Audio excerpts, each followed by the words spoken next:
I'm Keith Pierce. Welcome to Save Our Towns, a series designed to guide and inspire those who are working hard in Appalachia to build strong communities. In this episode, Whitney Bonham shows how Grayson and Carroll counties use two major winter holidays to bring in revenues year-round. Then you'll see how St. Paul Mayor Kyle Fletcher hopes to go with the flow as we take to the Clinch River. After that, a quick tip from an expert, followed by a short Virginia Tech faculty interview and 3 questions for a mayor. First, this report from Whitney Bonham. Her Examples of Awesome report shows that towns might be wise to pinpoint a value-added agricultural opportunity that works for them. Food and farmers markets are hot town topics. The tricky part is finding out exactly what type of products people want. Carroll and Grayson counties have figured out what people want: Christmas trees and pumpkins. For the state of Virginia, Grayson County is #1 in Christmas tree production, and Carroll County is #1 for pumpkin production. Not only is Grayson County the leading Christmas tree producer in the Commonwealth, but they're also a national leader, ranking 30th. This represents about $2 million in annual value. Pumpkins are a relatively new crop for Carroll County. A decade ago, the county ranked 52nd nationally for pumpkin production. Just 5 short years later, they'd bumped it up to 21. You may qualify for state or federal money to help get you started. Places to look include the Virginia Department of Agriculture and Consumer Services and the United States Department of Agriculture. Carroll and Grayson County found their niche with pumpkins and Christmas trees. Can you find yours? Up until now, we've stayed on dry land in St. Paul. But because tourism is so central to Mayor Kyle Fletcher's effort, we decided to find out what really floats his boat. Since 1990, the Nature Conservancy has targeted the watershed of the Clinch River as one of the last great places in the world.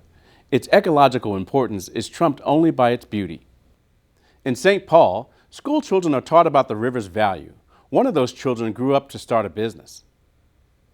I grew up in the town, went to St. Paul High School, and we always learned that the Clinch is the most important part of the river, and it's the most ecologically biodiverse river in the U.S.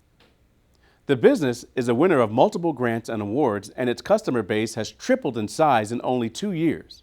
The word is out, and the Clinch River Adventures now draws tourists from 35 different states.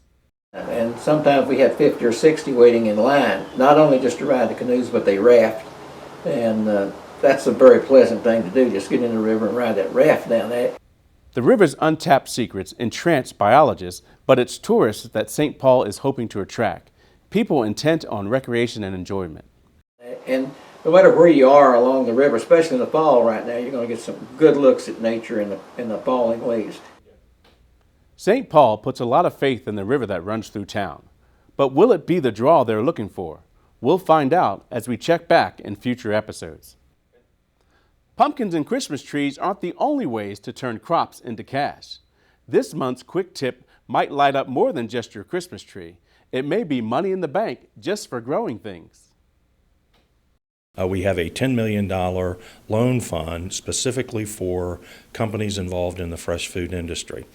It is a loan, and the loans go directly to the businesses. All they need to do is refer those businesses that are involved in fresh food or value-added agriculture to me, and I will work with the individual borrowers to see if we can lend them money. You can read the complete interview with Wayne Waldrop and learn how to contact him at the Save Our Towns website. Click on the Connect with Experts tab. Next, my colleague Andrea Brunet interviews poet, novelist, and Appalachia native Jeff Mann of the College in Liberal Arts and Human Sciences. Jeff, you've described how in your Appalachian Studies classes, students from Appalachia have talked about being mocked for their accents and their clothing, and this is in a university setting. And you talked about how you became enraged when you heard this. How did you respond to this in the classroom when you heard about it? Well, I wanted those students to feel supported. And so I made it very clear that I thought that that was very bad behavior on those students' parts, the professors, occasionally even the mock students. And I made it clear that this was unacceptable behavior and that these students ought to be proud of where they're from and not have to take such treatment. So you yourself are a creature of country music and back roads and dusty pickup trucks. Yes, and that's true. you lived in big cities, but you came back to Appalachia, and you say you now see, quote, the oppression that Appalachians and homosexuals have in common. So is your experience a metaphor for something broader as you settled back into small town life? Well, I think my identities have made me sympathetic to outsiders. So I don't know that my identities are metaphors for anything, but they make me think about those on the margins, those who are occasionally mocked or dismissed or ignored. So, in a poem about fried green tomatoes that's also about love, the first enduring love that really, you know, it's the one. right. You use the phrase hillbilly hierophant. Right, yes. I had to look that up, but I love that you put those two words together and you were describing yourself. What were you trying to capture? Well, part of that is just alliteration. All right, I mean, I'm crazy about the sound of words, and so you had two H sounds there. And also the two words, one is slang and one is kind of a fancy usage, and I like that tension. Emily Dickinson used to do that. She'd use very simple words, and then she'd use 3-syllable Latinate words. And the contrast between the two, I think, adds a richness to language. So, yeah.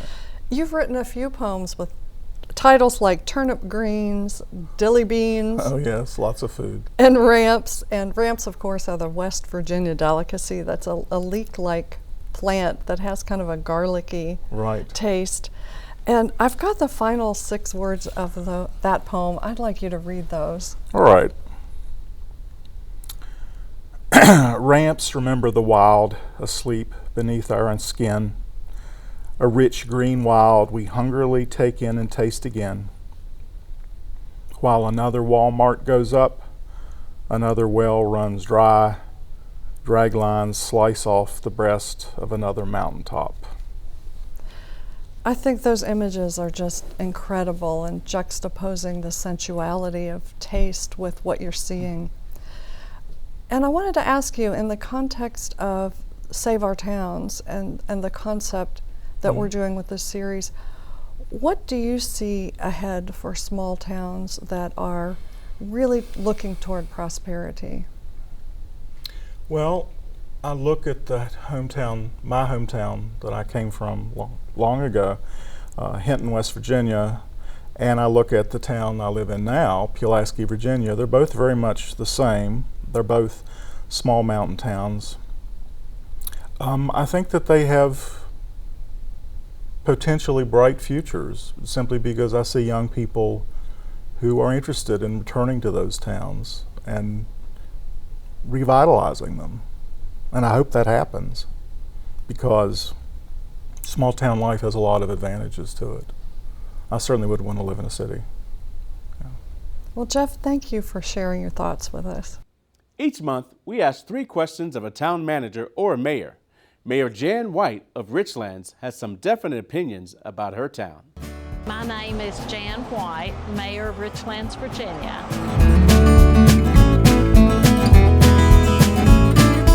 Coal mining town. We have a coal miners memorial, and that's part of our culture. So I believe that if they Googled coal mining towns, Richlands would come up.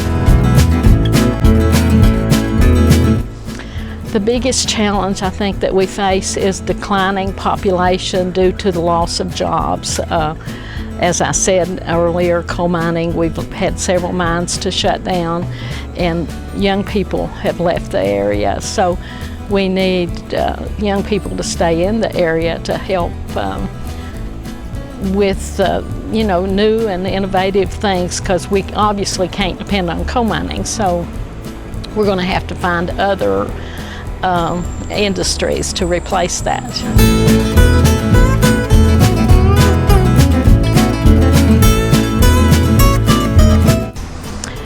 that it's a good place. It's family oriented. It's a good place to raise a family and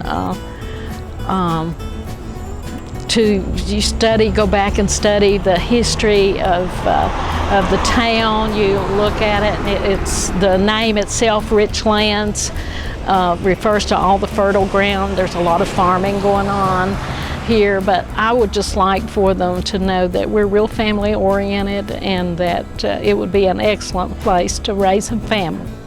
Excellent. For more resources and contact information for the experts we interview, go to the Save Our Towns website. You can also share your stories there. Send thoughts on this show to saveourtowns@vt.edu. This is episode 4. Be sure to join us next time. Thanks for watching.